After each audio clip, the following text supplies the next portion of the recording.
Hey, what's up guys? Exactly 1 year ago today, more or less, I took a look back at Mad Skillz look back at exactly 10 years ago that day. In other words, Mad Skillz 2002 year-end wrap-up, the very first of his year-end wrap-up rhymes, which he does every year. He's even done one this year, sort of more of a sports-themed one for ESPN, but he's still doing it for 2013. So he was looking back at the end of the year of 2002. And so I thought it'd be kind of fun in 2012 to sort of look back at what was going on 10 years ago. So this is the end of 2013, as you know, so let's look back at the wrap-up 03.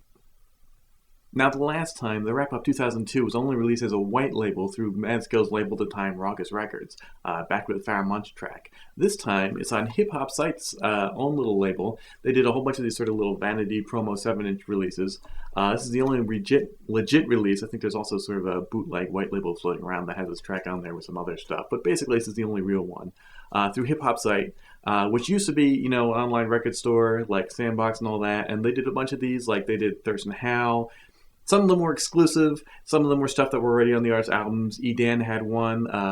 Sage Francis did a big 9/11 one right after 2001 in September. And Mad Skillz did his 2003 wrap-up on Hip Hop Site Recording. So it's just a little 7-inch, small haul. It's the vocal version on the A side and the instrumental on the flip. There you go, Skillz. This is already, when he's no longer Mad Skillz, he's just Skillz.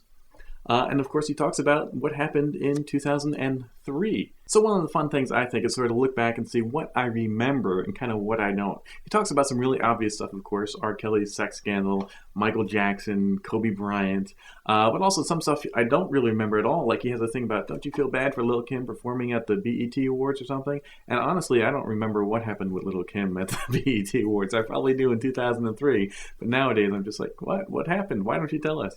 So maybe I'll have to go and look that up later. But so, you know, just a lot of fun stuff. I'll play you clips of it, of course. One interesting thing is that he does take a shot at his own label, Raucous Records. So the wrap-ups are right to sort of like a fun kind of little throwaway song. So it's appropriate to have on sort of a little fun promo record. This was the kind of thing you would get for free if you ordered X amount of records, you know, from Hip Hop Site, like $50 worth or something. You get one of these for free. So, you know, back in the days, I got a couple of these. Sometimes you would target them and you'd be like, oh my god, I gotta get the Thurston Howe one. And sometimes you'd just be like, throw it in the cart for free, why not?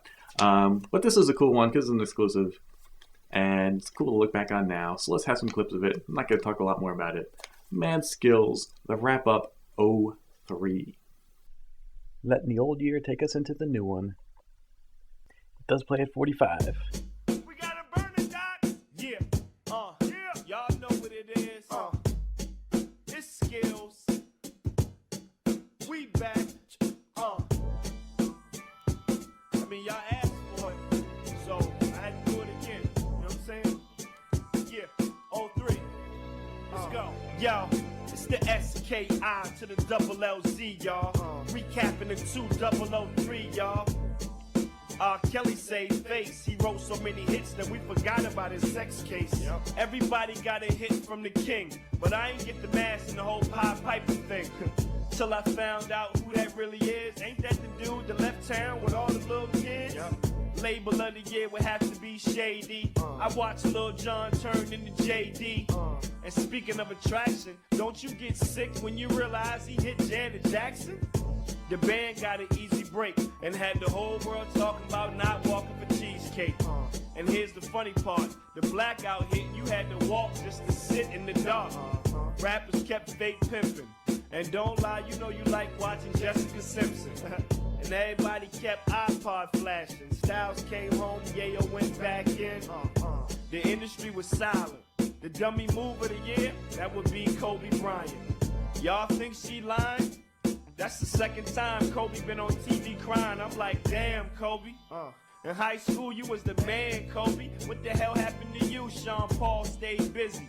Their careers looked iffy, so Madonna decided to kiss Britney. That sent a shock through the city. I wasn't shocked. It would have shocked me if she kissed Missy. And the South made a comeback. Note to BT, I don't want to see Bone Crusher's butt crack. Happy 2014, everybody.